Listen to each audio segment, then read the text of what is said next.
नौकरी करना मेरी जिम्मेदारी है, बट सेवा करना मेरा अपना एक संकल्प है, मेरा एक अपना एम है और मेरा पैशन है। लेकिन जो महिलाओं का ग्राउंड लेवल पर दर्द है वो क्या हो सकता है? तो यानी कि खुद से खुद की लड़ाई में अगर आपने स्वयं को जीत लिया तो आपके आगे कोई डर फिर मायने नहीं रखता है। नमस्ते, प्रणाम, जय श्री राम। हम हैं ब्रजेश राजभर, कलाकार आप जब्बर फनकार। दोस्तों, आज द जब्बर पॉडकास्ट में उपस्थित है अंबेडकर नगर जिले की वरिष्ठ समाज सेविका, आरंभ फाउंडेशन की अध्यक्ष एवं रेड क्रॉस सोसाइटी की चेयरमैन श्रीमती संध्या सिंह समीर जी। उनका द जब्बर पॉडकास्ट में हम स्वागत करते हैं। दीदी, आपका हम बहुत बहुत स्वागत करते हैं द जब्बर पॉडकास्ट में। धन्यवाद ब्रजेश भैया, आपका जो है अपने पॉडकास्ट में बुलाने के लिए और मुझे अवसर देने के लिए कि मैं जो भी आज हूँ या जो मैं काम कर रही हूँ उसको मैं और लोगों को बता सकूं, समाज को एक और अच्छा संदेश दे सकूं भविष्य में जो है, ताकि उससे लोग प्रेरित होकर कुछ और अच्छा नया कर सकें और एक बेहतर समाज का निर्माण हो सके। इसके लिए मैं आपका, आपकी पूरी टीम का, जब्बर फनकार जो भी जितने लोग इसमें काम करते हैं, सभी लोगों का मैं हृदय से धन्यवाद देती हूँ कि उन्होंने मुझे यहाँ पर बुलाया और मुझे ये अवसर दिया। बहुत बहुत धन्यवाद दीदी। आपने हमेशा हम कलाकारों को सपोर्ट किया है और एक नए मार्ग में चलने के लिए प्रोत्साहित किया है। इसके लिए भी आपका हम बहुत बहुत धन्यवाद करते हैं। लेकिन संध्या जी, आप कौन हैं और यहाँ तक का आपका सफर कैसा रहा? देखिए, वैसे मैं परिचय कह दूं कि मैं भी एक कोई बहुत बड़ी शख्सियत नहीं हूँ। मैं भी एक नॉर्मल इंसान हूँ, साधारण इंसान हूँ, जैसे आप सब हैं। वैसे ही समाज का मैं भी एक हिस्सा हूँ। लेकिन फिर भी अगर कहा जाए कि एक पहचान के उसमें कि जो भी हमारी माता पिता से या समाज से जो मेरी पहचान हुई है, मैं जन्म मेरा सीतापुर का है, मैं अहमदाबाद का, और मेरी पूरी स्कूलिंग वहां से हुई है। उसके बाद सहारनपुर मैंने पढ़ाई किया, लखनऊ विश्वविद्यालय से पढ़ाई किया। वहां से मैंने एमए किया, डबल एमए मेरा है, बीएड है, एलएलबी है। और ऐसे करते करते शिक्षा का जो है क्षेत्र पूरा हुआ। उसके बाद फिर जैसे कहा जाता है कि शिक्षा के बाद आदमी को अपने आगे जीवन में कुछ करना है, बढ़ना है। फिर उसके बाद जो है जॉब वगैरह का सिलसिला शुरू होता है। तो वो करने के पीछे उसमें काफी इंटरव्यू वगैरह और काफी जो है एग्जाम दिए गए। कुछ प्रशासनिक सेवाओं का भी दिया गया, बीसीएस वगैरह का भी वगैरह मैंने दिया कई बार। और बीएड किया था तो उसमें टेट सीटेट, हालांकि वो टेट वगैरह भी क्वालिफाई हुआ। लेकिन सब कुछ करते करते फिर एक समय आया कि जॉब लग गई आपके अंबेडकर नगर में। तो जन्म मेरा जरूर सीतापुर का है, लेकिन अब तो समझिए एक तरीके से फुल टाइम निवासी हम अंबेडकर नगर के हो गए हैं आप लोगों के प्यार और स्नेह में। तो यहीं पे घर वगैरह है। तो वो ये है कि उसमें आगे बढ़ते बढ़ते फिर धीरे धीरे समाज के साथ चलते चलते उसमें नौकरी, सेवा और आप लोगों से परिचय, सब धीरे धीरे यही चलता रहा। और आज यहाँ पर आ गए कि आपने मुझे औरों को कुछ बताने के लिए यहाँ पे इनवाइट कर लिया है। जैसे क्या होता है कि जब कोई इंसान सरकारी नौकरी में हो तो उसे लगता है कि जो मेरी सरकारी नौकरी है यही मेरा जीवन, 9 से 5 का जो सफर चलता है वही है। लेकिन उसमें से कुछ ऐसे लोग होते हैं जैसे कि आप हैं, वहां से कुछ समय निकाला आपने और समाज सेवा के लिए आपने प्रेरणा की। तो ये जो आपको प्रेरणा मिलती है नौकरी के बाद समाज सेवा की, ये आप कहाँ से? देखिए, बेसिकली कहा जाए तो प्रत्येक व्यक्ति का ये कहना और सोचना और उसके परिवार का, समाज का, ये कहीं ना कहीं प्रेशर होता है कि व्यक्ति पढ़ने के बाद, अपनी शिक्षा पूरी करने के बाद उसको घर गृहस्थी चलानी है, जीवन यापन करना है, तो उसको नौकरी को ढूंढता ही ढूंढता है या बिजनेस करता है कि कहीं ना कहीं हमको कुछ आर्थिक हमारे पास आए जिससे हम आगे का जीवन अच्छा व्यतीत कर सके या हमारी आने वाली जनरेशन वो अच्छा जीवन उसको हम दे सके। तो नौकरी करना तो एक तरीके से कहा जाए कि वो जिम्मेदारी है, मतलब आर्थिक आप सशक्त हो, ये आपकी जिम्मेदारी है, आपके परिवार की, मतलब एक बनता है, कर्तव्य बनता है कि आप उसके लिए काम करें।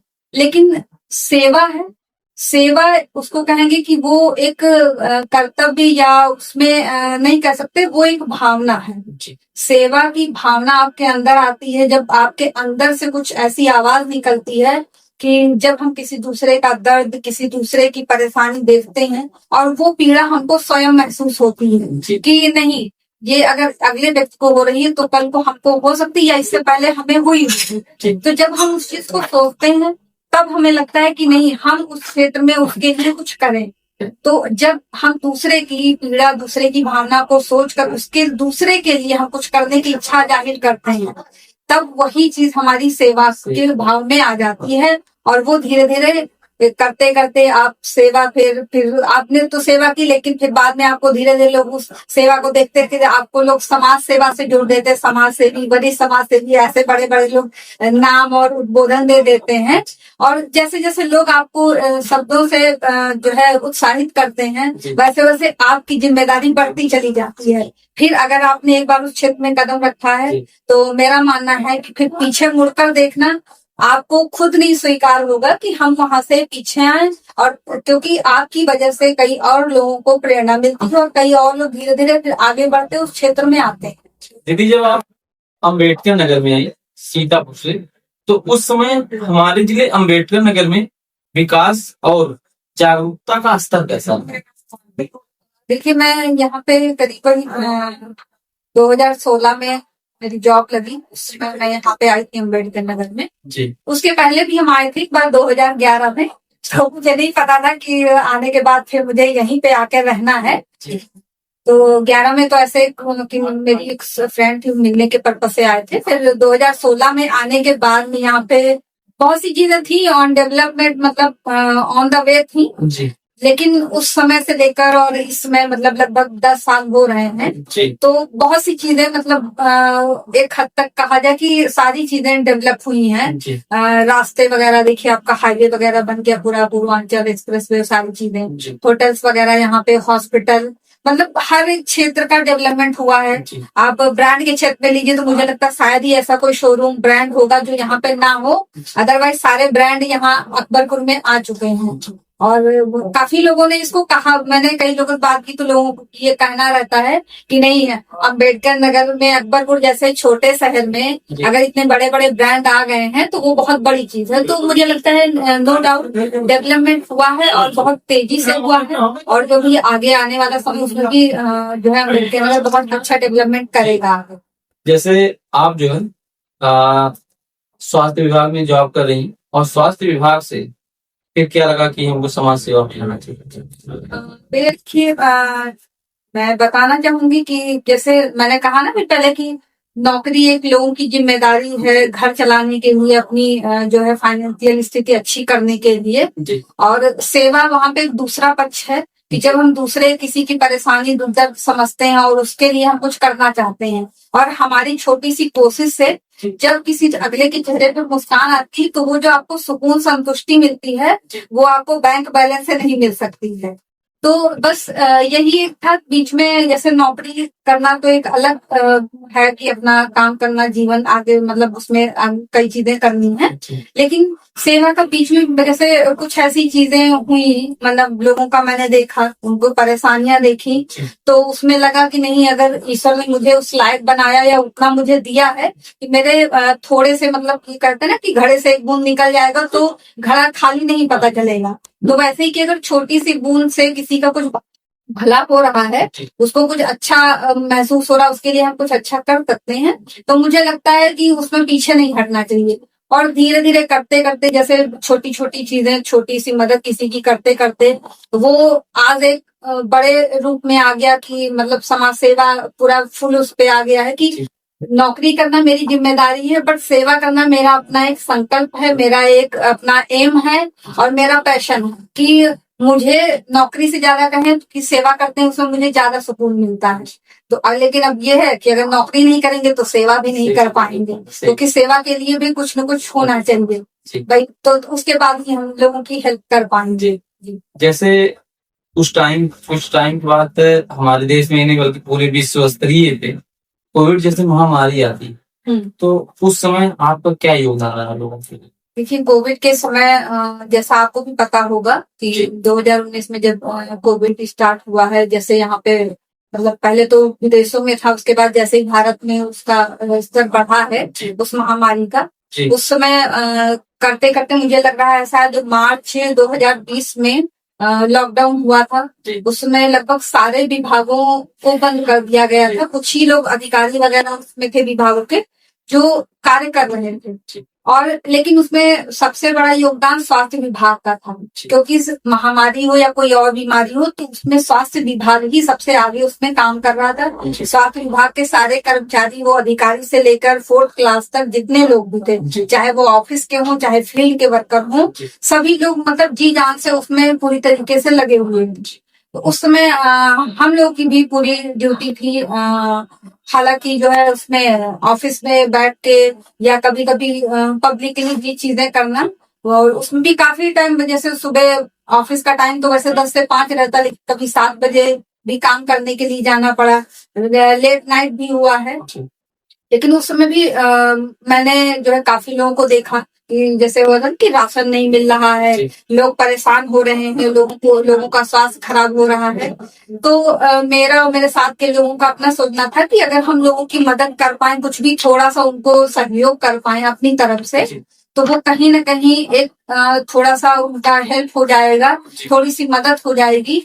क्योंकि उस महामारी के टाइम जितनी जैसे भी लोगों की हो सकती थी, लोगों ने सेवा की है। मेरे अलावा भी बहुत से लोगों ने इस जनपद में, पूरे प्रदेश में लोगों ने अपने जितने भी NGO हैं, जितने भी जो है सामाजिक कार्यकर्ता हैं, उन लोगों ने पब्लिक का खुले दिल से जो उनसे हो सकता था, उन लोगों ने उनका जो है सहयोग किया, उनका समर्थन किया। उनको अपने पास से चाहे वो राशन हो, चाहे दवाइयां हो, चाहे मास्क हो, या उसके अलावा अन्य चीजें भी हो, उनको लोगों ने दिया अपने जो है सामर्थ्य के अनुसार। आप एक महिला हैं और कभी आपको डर नहीं लगा ये सब करने? देखिए, डरना तो मतलब एक कहा जाए तो हर व्यक्ति को कहीं ना कहीं डर लगता है, लेकिन वो कहते हैं ना कि डर के आगे जीत होती है। तो जैसे मेरा अपना विचार है, मैं कई लोगों को ये कह भी चुकी हूँ, बोलती भी हूँ कि जो डर होता है वो सबसे पहले आपको मतलब खुद में लगता है ना कि अगर मैंने ये किया तो ऐसा हो जाएगा। और ये मतलब जैसे कभी आप गाड़ी चला रहे हैं, अगर सही नहीं चली, एक्सीडेंट हो गया, या कहीं गए तो दूसरे से लड़ जाएंगे, या बीमार हुए तो दवाई नहीं लगे तो हो सकता कुछ और हो जाए। तो वो डर जैसे हमारे जो मन में होता है, और दिमाग उस पे जैसे होगा ना, मन ने कहा कि नहीं हाँ ऐसा होगा तो गलत हो जाएगा, लेकिन दिमाग कहता है अरे ठीक है, अगर गाड़ी ही स्पीड में है, लड़े भिड़ेगी, टूटेगी और फिर सही हो जाएगी। तो इसका मतलब है कि अगर हम अपने डर से अपने को जीत लेंगे तो आगे हमें कोई भी डर नहीं हरा पाएगा। तो यानी कि खुद से खुद की लड़ाई में अगर आपने स्वयं को जीत लिया तो आपके आगे कोई डर कोई मायने नहीं रखता है। जैसे आप एक महिला हैं और ग्राउंड लेवल पर आप लोगों ने काम किया समाज सेवा को देखते हुए, और ना जाने कितने समाज सेवा में आप लोगों के कार्य हैं, अनगिनत है, मैं गिना नहीं सकता हूँ यहाँ बैठे। लेकिन जो महिलाओं का ग्राउंड लेवल पर दर्द है वो क्या हो सकता है? महिलाओं का दर्द तो पहले भी था और आज भी है, मुझे लगता है वो अभी कम हुआ है लेकिन कुछ हद तक। तो ग्राउंड लेवल का मतलब है कि जैसे मैं जॉब में भी हूँ, प्लस समाज सेवा में भी हूँ, और काफी फील्ड लेवल पे मैंने काफी ग्रामीण क्षेत्र में भी महिलाओं से मैंने जैसे उनसे मुलाकात हुई, उनसे बात हुई, उनके बारे में मैंने जाना समझा। तो ऐसा लगा कि जैसे बहुत सी महिलाएं हैं, जैसे आपने सुना होगा ना कि 9वीं घरेलू हिंसा, तो घरेलू हिंसा भले ही आज कुछ हद तक कम हुई है हमारे प्रशासन की वजह से, पुलिस विभाग की वजह से, सरकार की वजह से, बहुत सी ऐसी उसमें जो है टोल फ्री नंबर और सेवाएं सुविधाएं हैं, इसकी वजह से कम है। लेकिन फिर भी आज के टाइम में भी कहीं ना कहीं वो चीजें हैं जो महिलाओं को दबा देती है। जैसे कुछ महिलाएं पढ़ी लिखी हैं, सशक्त हैं, मतलब पढ़ी लिखी हैं, लेकिन उनको नौकरी करनी है, लेकिन वो अपना स्टैंड नहीं ले पाती। स्टैंड का मतलब अपने परिवार से वो बात नहीं कर पाती, अपने हस्बैंड से या मम्मी पापा से या सास ससुर से अपनी बात नहीं रख पाती कि नहीं मुझे नौकरी करनी है या मुझे बाहर जाके काम करना है, या अगर उनको सेवा करनी है तो कह दें कि नहीं मुझे जो है सेवा करनी है और मुझे बाहर जाना है। तो इस तरीके से वो नहीं करो। और दूसरी चीज, कहीं ना कहीं उनके अंदर अवेयरनेस भी कम है। तो मतलब कहीं ना कहीं आत्मविश्वास कम है और साथ में अवेयरनेस भी कम है, तो उसकी वजह से वो चाह के भी उस चीज को बाहर नहीं निकाल पाती हैं। अवेयरनेस जैसे अब जब वो घर से बाहर निकलेंगे ही नहीं तो उनको जानकारी कैसे होगी कि समाज में क्या हो रहा है। अगर जो महिला हमेशा घर में ही रहेगी, उसको नहीं पता है कि संध्या सिंह है तो वो क्या करती है, तो उसको अगर ये जानना है तो वो बाहर जब निकलेगी तभी उसको सुनाई पड़ेगा, और या सोशल मीडिया वगैरह देखेंगे तब पता चलेगा। तो ऐसे जब बाहर लोग निकलेंगे तो उनको कहीं ना कहीं उसमें थोड़ा सा जागरूकता आएगी, और जब जागरूकता आएगी तो लोग उस चीज को अपने सामने, अपने घर में, अपने परिवार में बातों को रख सकते हैं। तो जो भाई अगर महिलाएं अपनी बात क्योंकि अपने परिवार के सामने रखेंगी, जब परिवार परमिशन देगा उनको तभी वो बाहर निकल पाएंगी। तो अवेयरनेस ना होने की वजह से और पढ़े लिखे होने के बावजूद भी लोग अपनी बातों को नहीं रख पाते। ये मैंने यहाँ पे बहुत सी महिलाओं के साथ ऐसा मैंने देखा है कि वो सारी चीज चाहते हुए भी, कई लोग जैसे फोन भी मेरे पास आते हैं कि दीदी मैं इतना पढ़ी लिखी हूँ, कहीं नौकरी जो है नहीं मिल रही, कहीं आप ही लगवा दीजिए। तो मतलब भाई मेरा जवाब यही है कि नौकरी हम लगवाने मतलब कहीं वैकेंसी होगी तो हम आपको बता सकते हैं, लेकिन उसके लिए आपको पहले अपने परिवार में जो है बात करनी पड़ेगी। अगर परिवार परमिशन दे रहा है तो हमारे ना चाहते हुए भी आप कहीं ना कहीं नौकरी कर सकती हैं। भाई आज के समय पे इतने सारे विद्यालय हैं, कोचिंग सेंटर है, अगर आप काम करना चाहेंगे तो जब आप फील्ड में निकलेंगी तो कहीं ना कहीं आपको मिल ही जाएगा। और शुरुआत छोटी हो बड़ी हो वो मायने नहीं रखती है, आपको शुरुआत करने की जरूरत है, क्योंकि आप जैसे शुरुआत करेंगे तो शुरुआत करने के बाद में फिर धीरे धीरे आप अपने आप बढ़ते चले जाएंगे। दीदी आप कह रही हैं कि अवेयरनेस नहीं, आजमगढ़ की एक घटना जैसे आप लोगों की देन है कि मुझे समाज से लोग ज्यादा जानते हैं, क्योंकि आप लोगों के साथ रहना, नाटक करना, तो ये चीजें आप लोगों से सीखा है मैंने। तो वहां पे मैं एक लोगों से बात कर रहा था, उनका भी ऐसे एनजीओ वगैरह चलता है एरिक करके। तो उसकी जब मीटिंग होनी थी किसी गांव में, तो उस गांव के लोग शराब बहुत पीते हैं, अपने आप ही बहुत लोग पीते हैं। तो वहां पे जब वो लोग मीटिंग करने के लिए गए तो ये हुआ कि पीते बहुत है वो लोग, आ रहे हैं अभी वो ये कहेंगे कि शराब छोड़ दो, दारू छोड़ दो और शिक्षा की बात करेंगे, तो वो लोग गांव छोड़ के चले गए। तो वहां पे जो मिले उन लोगों को वो सारी औरतें मिली। तो वहां पे एक औरत रोने लगी और ये कही कि हमारे घर वाले, मेरे पति जो है बाहर कमाते हैं, और मेरी जो सास है और ससुर, जो मेरे ससुर हैं और जो मेरी सासू माँ है, ये हमको पढ़ने नहीं दे रही, और मेरा बीएड वगैरह सब कंप्लीट है और मैं पढ़ना चाहती हूँ, कुछ करना चाहती हूँ। तो उनको इस प्रकार से दबाया जाता है। हाँ, तो उनको कैसे अवेयरनेस की जरूरत है, उनको क्या बताया जा सकता है? देखिए अभी अगर ऐसी अभी नहीं, जैसे मैंने पहले बताया जी कि सेम वही चीज है कि कोई भी महिला हो या इनकेस कोई पुरुष भी है, अगर जैसे बहुत से लड़के भी हैं पढ़ाई के बाद में वो कहते हैं कि नहीं मुझे बाहर नौकरी करने जाना है, मुझे अपना स्टार्टअप करना है, मुझे अपना जो है बिजनेस डालना है। तो परिवार के लोग कोई कहेंगे भाई उनके जैसे उनका पैतृक बिजनेस चल रहा तो कहेंगे नहीं वो पिताजी का चल रहा, बाबा का चल रहा, वही आप देखो, क्यों दूसरा? भाई बहुत से लोगों का इंटरेस्ट अलग फील्ड होती है। तो पुरुषों को भी ऐसे रोका जाता है और महिलाओं को तो ज्यादा ही रोका जाता है। लेकिन देखिए महिला हो या पुरुष हो, आपको स्टैंड खुद एक बार लेना पड़ेगा स्वयं से। अगर आप स्वयं से अपनी बात नहीं रख पाएंगे भाई, तो आप दूसरा कैसे आपके लिए लड़ेगा? जैसे आपने मान लीजिए मुझसे जैसे बताया ये कहानी, ठीक, अगर मैं चाहूं भी कि जाके उस लड़की की मदद मैं कर दूं, तो उस लड़की, मान लीजिए मैं उसके घर गई तो उसके ही घर वाले मुझसे ये सवाल पहले कर देंगे ना कि आप यहाँ पे क्यों आए हैं, आपका यहाँ पे क्या काम है? तो अगर वो लड़की अपने लिए स्टैंड लेती है कि नहीं मुझे पढ़ना है और मुझे जो है काम करना है और आगे जाना है, तो पहले उसको परिवार को खुद से समझाना होगा। हाँ, उस जगह पे आप हो या हम हैं, उनके परिवार को जाके उनके सास ससुर को या माता पिता को हम समझा सकते हैं कि देखिए शिक्षा का ये महत्व है, नौकरी का ये महत्व है। अगर आपकी लड़की, भाई आज के समय पे जो है महिला किसी भी क्षेत्र में पीछे नहीं है। आप भी जान रहे हैं, मैं भी जान रही हूँ कि आज के समय पे कोई छोटा या बड़ा कोई भी क्षेत्र हो, महिला किसी भी क्षेत्र में पुरुषों से पीछे नहीं, और वो हर क्षेत्र में महिला आगे है और प्रत्येक क्षेत्र में वो अपना परचम लहरा रहे हैं। तो हम इस तरीके से उनको ये मतलब भाई एक एग्जाम्पल के तौर पे, या मैं अपने को या और लोगों को ये कह के वहां पे ये दिखा के उनको समझा सकती हूँ कि हाँ भाई आप अगले को इस तरीके से ना रोके, क्योंकि आजकल भाई बहुत सी लड़कियां भी देख रहे हैं, आप भी चाहे यूपीएससी हो चाहे आईएएस पीसीएस हो, मतलब हर चीज में महिलाएं आगे निकल रही हैं। तो जरूरी नहीं है कि उसको रोकने से और उसकी जो है इच्छा आप रोक देंगे तो ऐसा मतलब पीछे हट जाएगी, कहीं ना कहीं वो इच्छा उसकी दब जाएगी। लेकिन वो दबाने से अच्छा है कि उसको जो है वो एक बार अपने घर में बात करें, फिर जैसे उसके आसपास में कुछ ऐसे लोग हों जिनकी थोड़ा सा समाज में वैल्यू है या जो इस क्षेत्र में काम कर रहे हैं, उनको लेकर वो अपने घर में अपने माता पिता से उनके साथ में बात करें। हो सकता है दूसरे के समझाने से उनको कुछ फर्क पड़े और वो उस चीज को समझें और अगले को परमिशन दे दें ताकि उसका भविष्य अच्छा बन सके। आपके कहने का मतलब ये है कि अगर कोई भी महिला हो या कोई भी पुरुष हो, अगर उसको कहीं ना कहीं दबाया जा रहा है या उसको दिक्कत हो रही है तो उसको प्रॉपरली अपने घर वालों से पहले बात करनी चाहिए, क्योंकि जब तक वो बात नहीं करेगी तब तक वो कुछ कर नहीं सकती।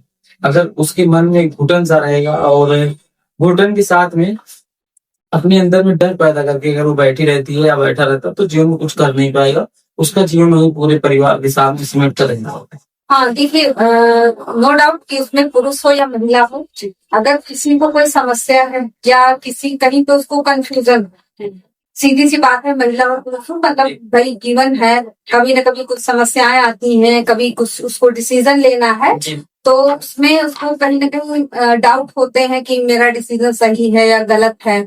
बहुत सी चीजें ऐसे होती, माता पिता कुछ और कहते हैं, बच्चों का मन कुछ और होता है, या वो अपने फ्रेंड सर्किल में देखते हैं तो उनका कुछ और मन होता है, तो कहीं ना कहीं वो कंफ्यूजन रहता है। तो मेरा मानना है कि वो जिसको भी बेटर समझे, चाहे वो पुरुष हो या महिला हो, अपने दोस्त भाई, हर किसी के फ्रेंड सर्किल भी होता है और फ्रेंड सर्किल में भी कुछ अच्छे होते हैं कुछ बुरे भी होते हैं, और माता पिता हैं, भाई बहन हैं या परिवार के अन्य लोग हैं जिससे भी उसका मतलब थोड़ा सा अच्छा कि उसको लगे कि नहीं वो मेरी बात को समझ सकते हैं। अब उसमें माता पिता भी हो सकते हैं, उसके दोस्त भी हो सकते हैं और उसकी सहेलियां भी हो सकती हैं, गुरु भी हो सकते हैं, भाई बहन भी हो सकते हैं या कोई आसपास पड़ोसी, मतलब कोई भी XYZ हो सकता है। तो सबसे पहले उसको अपने जो है जो भी उनके क्लोज में है, जो उनकी बात को समझ सकते हैं, उनसे उनको अपनी बात को शेयर करना चाहिए कि हाँ हमें ये समस्या है या मेरा ऐसा डिसीजन है, मुझे ये करना है और मुझे कंफ्यूजन हो रहा है कि हम क्या करें, मतलब कौन सा रास्ता इसका सही है।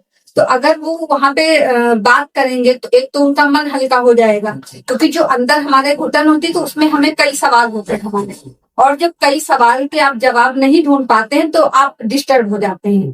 फिर उसमें आप कभी कभी जैसे बहुत सी चीजें होती है ना, लोग जब गलत कदम उठाते हैं तो उसका नतीजा यही होता है वो सिर्फ कि वो उन चीजों से बाहर नहीं निकल पाते हैं। जब वो अंदर ही अंदर अपने दिमाग से मन से पूरा घुटन उनको रहेगा तो फिर जब वो सही डिसीजन नहीं ले पाएंगे तो वो कहीं ना कहीं गलत चीजें करते हैं। तो मेरा मानना है कि उसमें कोई भी हो, उसको सबसे पहले किसी न किसी व्यक्ति से अपनी बात को, अपने सवाल को, अपनी कंफ्यूजन को शेयर करना चाहिए, उससे मन हल्का होगा। दूसरा, आप जब अगले से बात करेंगे तो वो कुछ ना कुछ, भले ही उसकी बात सही ना हो, लेकिन कुछ ना कुछ आपको वो राय देंगे, क्योंकि भाई आप उनको अच्छा समझ के उनसे शेयर करेंगे बात को। तो जब आपको राय मिलेगी तो आपके दिमाग में भी कुछ उसके ये अच्छा बुरा कुछ उसका जो भी रिजल्ट आएगा वो आएगा। तो वहां पे आपकी बात भी मतलब अच्छी और गलत साबित होगी, आपको रास्ता भी मिलेगा और आपका मन भी हल्का होगा, तो आगे आप और डिसीजन लेने में अपने को सही पाएंगे। हाँ बिल्कुल। जैसे जब आपने समाज सेवा का कार्य शुरू किया था तो इस कार्य को आपने अकेले शुरू किया था या फिर आपके साथ में कोई जुड़ा नहीं? देखिए, सीधी बात, कहावत है ना कि घर से तो हम अकेले ही चले थे, फिर कारवां बनता चला गया। तो नो डाउट कि जो है समाज सेवा का क्षेत्र है, तो ऐसा है नहीं कि भाई समाज सेवा भी अगर एक लोग नाम देते हैं तो उसमें समाज पूरा आ जाता है।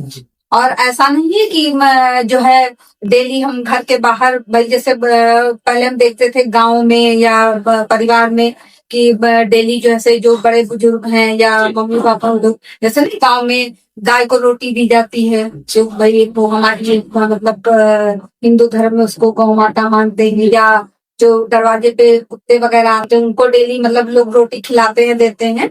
तो कहीं ना कहीं वो जैसे मानते ना कि हाँ हम कुछ न कुछ सेवा कर रहे हैं, लेकिन अब ऐसे हर परिवार करता है तो उसको लोग समाज सेवा नहीं कहते हैं, क्योंकि वो घर तक सीमित है। लेकिन जब हम उसी चीज को किसी व्यक्ति विशेष के लिए या समाज का मतलब उसमें हम जाति धर्म ऊंच नीच या हिंदू मुस्लिम सिख या कोई हम चीज उसमें नहीं देखते हैं कि ऐसा नहीं कि हम हिंदू हैं तो हम हिंदू के लिए खड़े हैं या हम मुस्लिम हैं तो हम मुस्लिम के लिए खड़े हैं। वहां पे हमें किसी चीज से कोई मतलब नहीं, वहां पे सिर्फ हमारा मतलब सेवा से होता है कि जिसका लगे कि नहीं मुझे इसकी मदद करनी है या वो इस मदद के लिए है या किसी के थ्रू से हमें जानकारी मिली, सोशल मीडिया हो या व्यक्ति विशेष के माध्यम से या किसी और के माध्यम से मुझे जब जानकारी मिलेगी तो हम उस चीज के लिए आगे आएंगे कि नहीं भाई अगर हम वहां पे उसकी मदद कर सकते हैं और मेरी छोटी मदद से अगर उसका काम बन सकता है, उसका भविष्य बन सकता है या उसके लिए उसके परिवार के लिए कुछ हम कर सकते हैं जिससे उसकी खुशियां वापस आ सकती हैं, तो नो डाउट वहां पे हम आगे आएंगे। अब यही चीज जब आप एक बार दो बार चार बार करेंगे तो धीरे धीरे करते करते जब आपका ये एक सेवा के साथ साथ ये बिल्कुल आपका संकल्प हो जाता है, एक कर्तव्य हो जाता है, फिर उसमें आप दिन रात नहीं देखते हैं कि 12 बजे भी किसी का फोन आ गया तो भी आप उसके लिए तत्पर हैं, सुबह सुबह फोन आ गया तो भी आप उसके लिए तैयार हैं। ऐसे करते करते फिर उसमें जब और लोग देखते हैं, कुछ ऐसे लोग होंगे जिनकी आप मदद करेंगे, वही लोग बाद में साथ में आएंगे कि नहीं आपने ये काम किया बहुत अच्छा है, मुझे भी आपके साथ काम करना है। तो ऐसे ही सिचुएशन हुई कि धीरे धीरे काम करते करते लोगों को चीज अच्छी लगी, लोगों को लगा कि नहीं भाई जो हम कर रहे हैं वो अच्छा है, तो धीरे धीरे लोग जुड़ते चले गए। और मेरा तो अपना पैशन था कि नहीं हम मतलब जैसे मैंने पहले बताया कि अगर हम उस काबिल हैं, और मैं तो कहूंगी कि अगर प्रत्येक व्यक्ति को ईश्वर ने उस काबिल बनाया है, उसको इतना दिया है कि अगर उसके एक बूंद निकालने से किसी का भला हो जा रहा है तो वो बिल्कुल करना चाहिए। और आपकी एक बूंद मतलब मदद करते करते वो कितने परिवारों को खुशी देती है वो आप अंदाजा नहीं लगा सकते, कितनी दुआएं आपको मिलती हैं ये आप अंदाजा नहीं लगा सकते। और नो डाउट उन दुआओं का असर आपको मिलता है।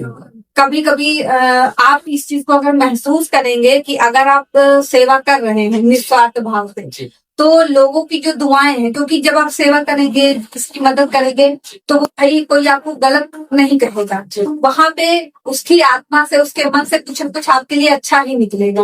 और जब वो अच्छी चीज उसका आशीर्वाद आपको मिलता है तो वो कहीं ना कहीं आपके जीवन में उसका जो है फल दिखता है।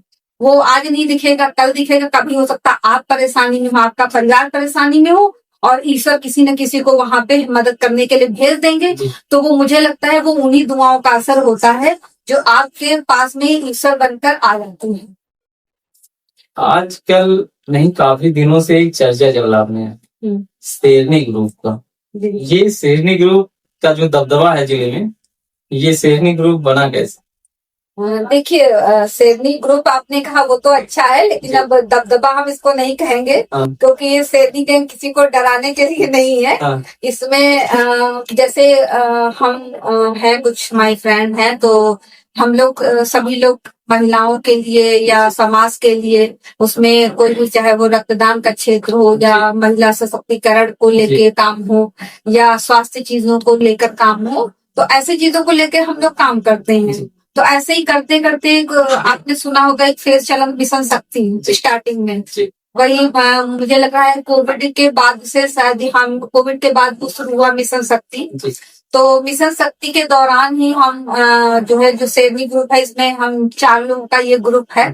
तो और उसमें चारों लोग अलग अलग फील्ड से हैं। बताना चाहूंगा जो ये शेरनी ग्रुप बना हुआ है इसमें 4 लोग काम करते हैं और वो बहुत होनहार हैं अपने अपने क्षेत्रों में, बेटियों के लिए, बहन के लिए, माताओं के लिए, मतलब पूरी पब्लिक के लिए अच्छा कार्य करती हैं। इसमें मैम बैठी हैं और मैम के साथ में प्रियंका मैम है, शिवांगी त्रिपाठी दीदी हैं और पुष्पा पाल दीदी हैं।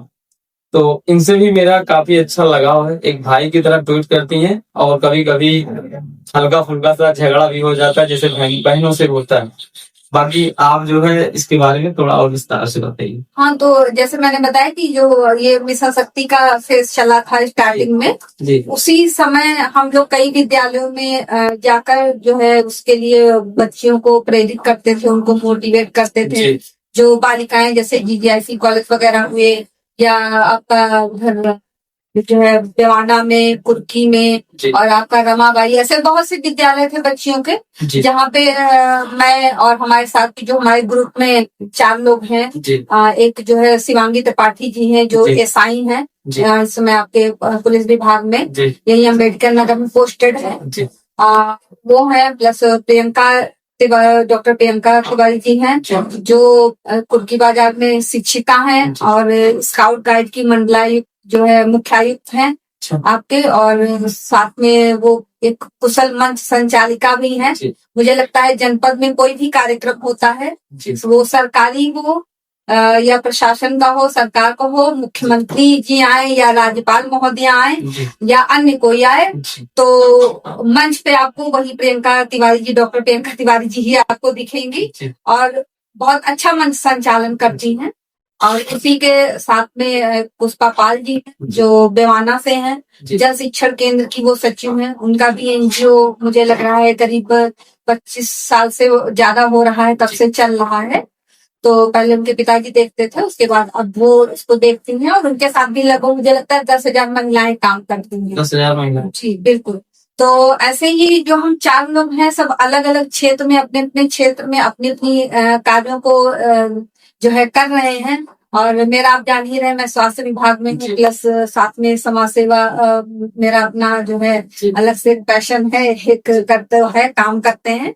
तो ये चारों लोगों का एक मिलके मतलब हम लोग के पास में अगर जैसे कोई किसी महिला की कोई समस्या आती है, तो वो व्यक्तिगत तौर पे हम लोग आपस में ही बात कर लेते हैं कि कैसे इसको मदद की जाए, कहाँ से इसको न्याय मिल सकता है, कौन सा प्लेटफॉर्म सही होगा। जी अगर लगता है कि सीधे पुलिस विभाग में जाना है तो हम लोग उसको गाइड कर देते हैं। जी अगर लगता है कि नहीं, पुष्पा पाल जी के साथ जैसे बहुत सी महिलाएं काम करती साथ में, तो अगर उनके माध्यम से कुछ उसको सहयोग हो सकता है तो हम उनसे बात कर लेते जी हैं। अगर हमारे विभाग से बहुत से मतलब केसेस होते हैं जिसमें स्वास्थ्य विभाग की जरूरत पड़ती है, वहां से कुछ है, तो बस ग्रुप का मतलब ये ऐसा कोई जैसे आपने कहा दबदबा वाला नहीं है, डराने के लिए नहीं है। तो बस उसमें ये है कि हम लोग कोशिश करते हैं, जो कि महिला हैं और सब अपने अपने क्षेत्र में मतलब हैं, काम कर रही हैं, सब अपने में आत्मनिर्भर हैं, अपना डिसीजन ले सकते हैं, सशक्त हैं। तो अन्य महिलाओं को एक हम प्रेरणा दे सके, उनको मोटिवेट कर सके कि इस तरीके से हम लोगों के लिए काम करते हैं, हम उनके साथ भी खड़े होते हैं, उनका भी सहयोग करते हैं। और कुछ बहुत अच्छी भाई अब दोस्ती भी हो गई है, तो वो व्यक्तिगत तौर पे भी हमारा अपना एक ग्रुप है, कहीं भी मतलब कभी भी बैठना हुआ, कुछ चीजों पर चर्चा हो तो हाँ, पार्टी हो गई, बैठक हो गई उस तरीके से। और बाकी तो समाज के लिए तो हम चारों लोग हर समय भाई, पुलिस है, स्वास्थ्य विभाग है, शिक्षा है, सारे लोग सब साथ में जुड़े हुए हैं, बराबर चल रहा है। ये किसी का क्वेश्चन आया था कि शेरनी ग्रुप है, जब इनमें पार्टियां होती हैं और पार्टी की झलकियां जो है जो सोशल मीडिया पे आती हैं, तो फिर भाई सबके कमेंट्स वगैरह आते हैं और सबको अच्छा भी लगता है कि हाँ अच्छा कार्य हुआ है। देखिए लेकिन पार्टी में जो पार्टी होता है तो उसका पेमेंट कौन करता है? वो जो पार्टी होती है उसका पेमेंट करने की उसमें कोई ऐसी बात नहीं है। वो कभी कोई कर देता है, कभी कोई कर देता है, ऐसे होता है। अच्छा, कभी ऐसा नहीं हुआ कि यार झगड़ा हो गया होगा? नहीं नहीं नहीं नहीं, ऐसा कुछ नहीं होता है। और क्योंकि सब आपस में समझदार हैं, तो कभी एक अगले ने किया, कभी मैंने किया, कभी पुष्पा जी ने किया, कभी शिवांगी जी ने किया। हाँ, ये होता है। और मुझे लगता है हम ही लोग का एक ऐसा ग्रुप है जो हम लोग जो है पुलिस वालों से भी चाय पी लेते, खाने खा लेते हैं। होना चाहिए। हाँ, नहीं तो हम लोग मतलब ऐसा कुछ नहीं है, और वो उस पर बराबर जो है आपस में बातचीत करके वो कभी कभी चलता रहता है, हो जाता है।